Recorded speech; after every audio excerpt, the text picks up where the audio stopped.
Hello friends, मैं संजीदा आपका स्वागत करती हूँ आपके अपने चैनल हॉरिफिक एंड प्योर पर।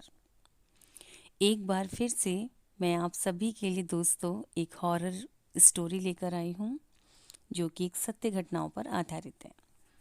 थोड़ा सा कोल्ड हो गया है जिसकी वजह से आवाज़ थोड़ा सा आपको अजीब लग रही होगी, बट स्टोरी आप इन्जॉय कीजिएगा और कमेंट सेक्शन में बताइएगा कि आज की ये जो स्टोरी है वो आपको कैसी लगी। आज की जो हमारी कहानी है वो ब्रह्म राक्षस पर टिकी हुई है। ब्रह्म राक्षस के बारे में मैं थोड़ा सा बताना चाहूँगी आप सभी को। वैसे तो ज़्यादातर सभी लोग जानते हैं ब्रह्म राक्षस कौन होते हैं, वो कैसे बनते हैं, लेकिन फिर भी आजकल फिर भी काफ़ी लोग ऐसे हैं जो ब्रह्म राक्षस के बारे में ज़्यादा डिटेल में नहीं जानते। ब्रह्म राक्षस ज़्यादातर ब्राह्मण बनते हैं, ऐसे ब्राह्मण जो बहुत बड़े विद्वान होते हैं, ज्ञान होता है, काफ़ी विद्वान होते हैं वो। लेकिन जब वो ज्ञानी ब्राह्मण किसी गलत तरीके से कार्य करने लगते हैं, कुछ ऐसा काम करने लगते हैं जो उनके धर्म के खिलाफ होता है, तो या किसी तरह से फिर वो जल्दी गलत कार्य करते हुए अकाल मृत्यु को प्राप्त होते हैं, तो ज़्यादातर इस तरह के लोग ब्रह्म राक्षस बन जाते हैं। ब्रह्म राक्षस का गेटअप की बात करूं कि वो देखने में कैसे होते हैं, तो मैंने तो खैर कभी देखा नहीं है, लेकिन लोग बताते हैं कि ब्रह्म राक्षस ऐसे होते हैं कि उनके जनेऊ पहने हुए होते हैं वो, क्योंकि ऑब्वियसली ब्राह्मण हैं तो जनेऊ धारण करते हैं वो लोग। ब्राह्मण हैं तो माथे पे टीका भी होता है उनके, त्रिपुंड टाइप का टीका वगैरह इस तरह से वो लगाते हैं। और कहते हैं कि उनके सर पे ना सींग होते हैं दो। तो इस तरीके से ब्रह्म और राक्षस यानी ब्राह्मण भी है, बट वो किसी तरह से अपने ऐसे कार्य किए जो उनके धर्म के विरुद्ध थे, उनके गोत्र के विरुद्ध थे। जो वो ब्राह्मण जाति में उत्पन्न हुए हैं उस ब्राह्मण जाति के अगेंस्ट उन्होंने कुछ गलत कृत्य कर दिए हैं, जिसके कारण ब्रह्म राक्षस की योनि में उनको भेज दिया।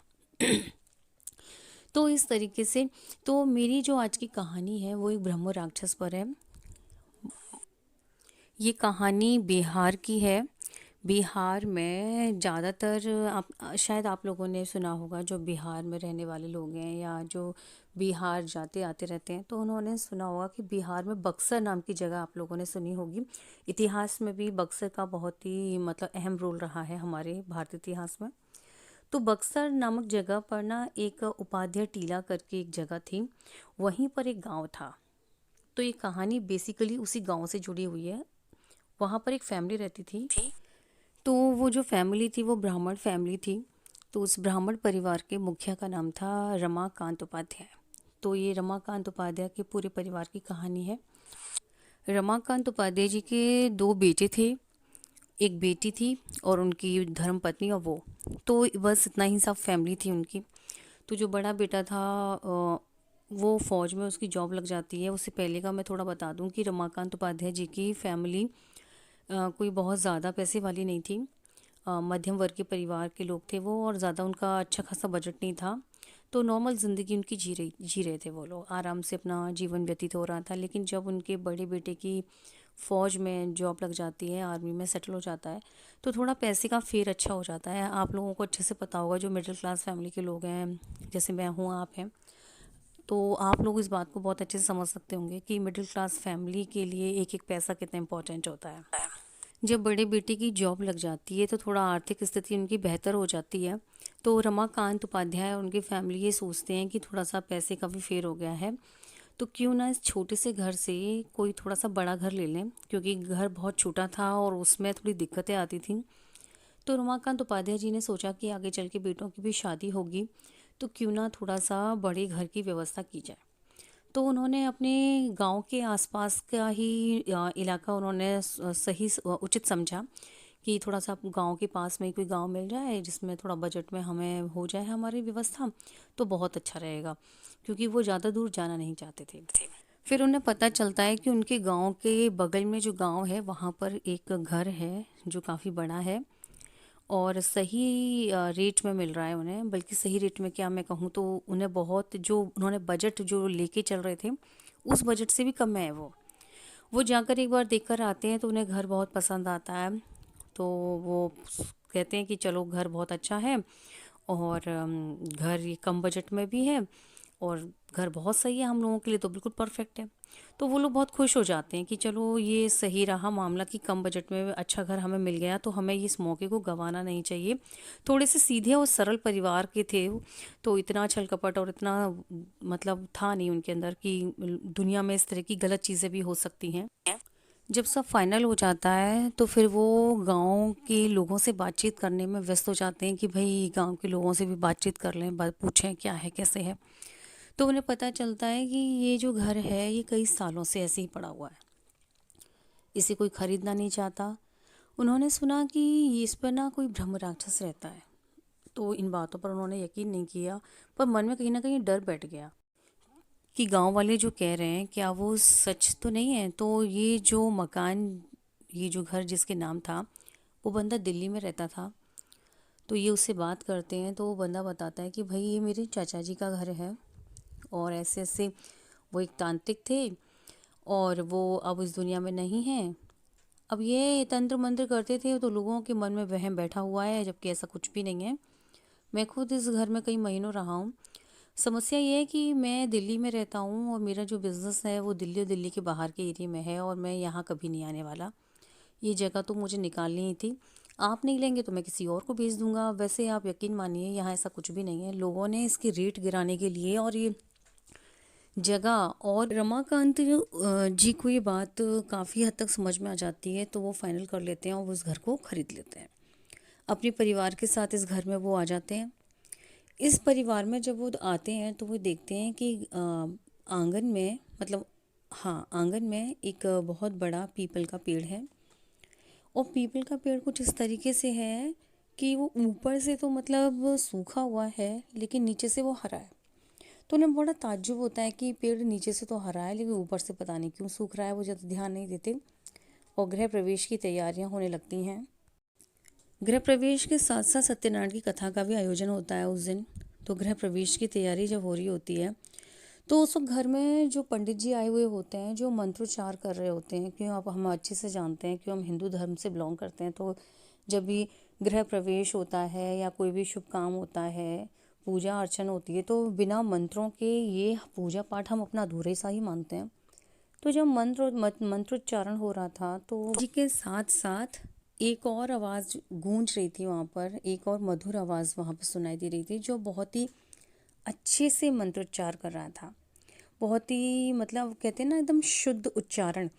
तो पंडित जी को बहुत ताज्जुब हुआ कि भाई मेरे अलावा भी लगता है इन सभी लोगों में से कोई है जो बहुत ही विद्वान है और बहुत ही अच्छा मंत्रोच्चार कर रहा है बंदा। तो बहुत खुश होते हैं पंडित जी, लेकिन वो ये ध्यान नहीं देते कि ये मंत्रोच्चारण की ध्वनि जो आ रही है, ये जो मंत्रों का उच्चारण जो कर रहा है वो कौन कर रहा है, उन्होंने इतना ध्यान नहीं दिया।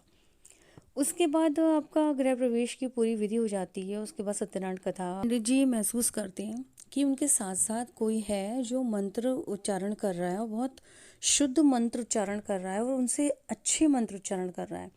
तो पंडित जी बहुत प्रभावित होते हैं। तो पंडित जी का भी ध्यान उस तरफ आकर्षित होने लगता है और साथ में वहाँ जो बैठे हुए लोग होते हैं वो भी मतलब देखने लगते हैं कि भाई कौन है ऐसा जो इतने अच्छे मंत्र उच्चारण कर रहा है। तो उन सभी को महसूस होता है कि ये जो आवाज़ आ रही है, ये जो आंगन में पीपल का पेड़ है उसके अंदर से आ रही है।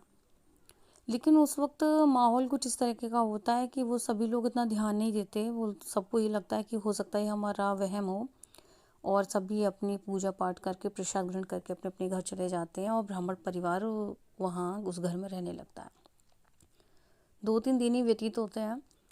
एक बार की बात है कि ब्राह्मण परिवार में जो मुखिया होते हैं रमाकांत उपाध्याय जी, वो तो बाहर चले जाते हैं अपने किसी काम से, और घर में उनकी जो धर्म पत्नी है वो खाने की तैयारी में जुट जाती हैं। तो वैसे तो ब्राह्मण परिवार में प्याज लहसुन ज़्यादातर लोग परहेज करते हैं, लेकिन उनके यहाँ प्याज और लहसुन का सेवन किया जाता था। तो उनकी पत्नी प्याज और लहसुन काटने लगती हैं। तो जैसे ही वो प्याज और लहसुन की सब्ज़ी बनाने की शुरुआत करती हैं, तभी वहाँ एकदम से आवाज़ आती है कि प्याज लहसुन का खाना मेरे घर में नहीं बनेगा। तो वो एकदम सुन के एकदम चौंक जाती हैं कि ये आवाज़ कहाँ से आ रही है। लेकिन वो अपना एक बार को वहम मान लेती हैं और एक बार फिर से तैयारी करती हैं, चूल्हा जलाती हैं और खाने की तैयारी करने लगती हैं। फिर बहुत तेज़ से उनके पास आवाज़ आती है, मैंने कहा ना, सुनाई नहीं देता कि मेरे घर में प्याज लहसुन का सेवन अनुचित है, इन्हें उठा के बाहर फेंको। वो इतना तेज़ डर जाती हैं उनकी पत्नी रमाकांत उपाध्याय जी की, कि वो आव देखती हैं तो वो सारा सामान फेंक कर तुरंत भग लेती हैं घर से बाहर। और जब रमाकांत उपाध्याय जी घर आते हैं तभी उनके साथ आती हैं और उन्हें पूरी बात बताती हैं कि ऐसे से मुझे कुछ इस तरह का सुनाई दिया। रमाकांत जी उनकी बातों में बहुत हंसते हैं, क्योंकि रमाकांत जी इन बातों को मानते नहीं थे। उनका ये कहना था कि भाई ऐसा कैसे हो जाएगा, लगता है तुम्हें कोई गलतफहमी हो गई है, और अंदर चलो मेरे साथ। वो अंदर लेके जाते हैं और बोलते हैं देखो कौन बोल रहा है, मुझे तो कुछ भी सुनाई नहीं दे रहा। लेकिन उनकी पत्नी के मन में एक वहम बैठ जाता है, वो कहीं ना कहीं उनके मन में एक डर था कि भाई मैंने ये जो सुना है वो मेरा वहम नहीं है। तो उस दिन के बाद उन्होंने प्याज और लहसुन बनाने बंद कर दिया। उनके यहाँ सब्ज़ी बनती थी तो बिना प्याज लहसुन की बनती थी। ऐसे ही दिन धीरे धीरे व्यतीत हो रहे थे। रमाकांत जी का जो छोटा बेटा था, वैसे तो वो बहुत गुणी था, लेकिन पता नहीं उसने किस तरह के यार दोस्त बना रखे थे कि एक बार की बात है कि उसको उसके दोस्तों ने शराब पिला दी। जब गांव वालों की बात पता चली तो गांव वाले किसी तरह से उसे संभालते हुए उसे घर लेकर आए। जब रमाकांत जी को ये बात पता चलती है कि बेटे ने शराब पी है, तो वो बहुत ज़्यादा गुस्सा होते हैं और बोलते हैं कि भाई ये तूने क्या किया, मेरे परिवार में आज से पहले किसी ने इस तरह की हरकत नहीं की है, तूने तो मेरे परिवार का नाम डुबोने में लगा हुआ है, तू बेटा ये क्या कर्म कर रहा है। रमाकांत जी तो उस दिन बहुत ज़्यादा गुस्सा हो रहे थे, लेकिन सिर्फ वही गुस्सा नहीं हो रहे थे, कोई और भी था जो बहुत ज़्यादा गुस्से में था। रमाकांत जी गुस्से में उसको उसके कमरे में भेजते हैं और उसे सुला देते हैं और बोलते हैं कि चलो अब सुबह बात करूँगा इससे। रमाकांत जी अपने कमरे में चले जाते हैं। करीबन 3-3:30 बजे के आसपास की बात है कि रमाकांत जी की पत्नी किचन में जाती हैं पानी पीने के लिए। तो वो देखती हैं कि किचन की खिड़की से पीपल का पेड़ का मतलब दृश्य दिखाई दे रहा होता है। जैसे किचन की खिड़की खोलते ही पीपल का पेड़ सामने आंगन में उन्हें साफ दिखाई देता था। तो वो कुछ ऐसा देख लेती हैं कि वो बहुत तेज़ चीखती हैं और चीखने के साथ ही वो बेहोश हो जाती हैं। उनकी चीख सुन के रमाकांत जी तुरंत उठ के भागते हैं। वो रसोई की तरफ भागते हुए देखते हैं कि उतनी उनकी पत्नी बेहोश पड़ी हुई हैं। वो अपनी पत्नी को संभालने का प्रयास करते हैं, इतने में ही उनकी नज़र सामने आंगन में पड़ती है पीपल के पेड़ के पास। वो देखते हैं कि पीपल की जड़ों से उनका बेटा फांसी लगा कर लटका हुआ है। इस हृदय विदारक सीन को देखकर रमाकांत जी का ये समझ लो बड़ा बुरा हाल था। दोनों हस्बैंड वाइफ, दोनों पति पत्नी, एक कहते ना एक बहुत ही बड़े निराशा में डूब जाती हैं कि बताओ जवान बेटा इस तरीके से उनका चला गया उन्हें छोड़कर। अगले दिन वो गांव वालों को पूरी बात बताते हैं। तो गांव वाले और रमाकांत जी उपाध्याय सभी मिलकर एक विद्वान पंडित जी के पास जाते हैं और वो विद्वान पंडित जी बताते हैं कि भाई ये जो बात है ना कि वहाँ ब्रह्म राक्षस है, इस बात में बिल्कुल भी झूठ नहीं है। वहाँ कई सालों से एक ब्रह्म राक्षस है जो रह रहा है और उसी ने तुम्हारे बेटे की इस तरह से हत्या की है। और रमाकांत जी को जब ये बात पता चलती है तो वो एकदम सदमे में कि भाई बहुत अजीब बात है, ये कैसे, और हमें पता नहीं चला, तो अब इससे छुटकारा कैसे पाया जाए। तो वो रमाकांत जी बोलते हैं कि अगर पंडित जी ऐसी बात है तो मैं अभी उसी वक्त उस घर को छोड़ दूंगा। तो पंडित जी बोलते हैं, वो ये बोलते हैं कि भाई इतना आसान नहीं है, तुम उस घर में जा तो सकते थे अपनी मर्ज़ी से, लेकिन अब उस घर से निकल नहीं सकते अपनी मर्ज़ी से। अब तो किसी भी तरीके से तुम्हें उस ब्रह्म राक्षस को मुक्ति दिलानी पड़ेगी, तभी वो तुम्हारा पीछे छोड़ेगा। क्योंकि तुमने उसको कहते हैं ना एक तरीके से वो शांत बैठा हुआ था और आपने क्या किया, वहाँ जाके उसे डिस्टर्ब कर दिया। वो इतने सालों से उस घर में कोई नहीं जा रहा था और आप तुरंत उस घर में गए और आपने अपनी क्रियाकलाप शुरू कर दिए। उसका जो था तरीका था, वो जो शांत रह रहा था, आपने उसकी लाइफ डिस्टर्ब कर दी है, तो वो अब नहीं छोड़ेगा आप लोगों को।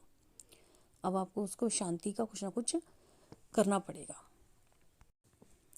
तो इस तरीके से ये मेरी कहानी का फर्स्ट पार्ट है।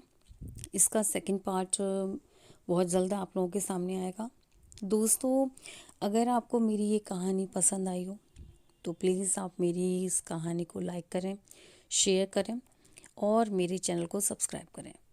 दोस्तों, मुझे आपकी हेल्प की बहुत बहुत बहुत ज़्यादा ज़रूरत है, क्योंकि अगर आपका सपोर्ट रहेगा तो मैं इस तरह से वीडियोस आप लोगों के सामने लेकर आती रहूँगी। उम्मीद करती हूँ कि आप मुझे सपोर्ट करेंगे। Thanks for watching.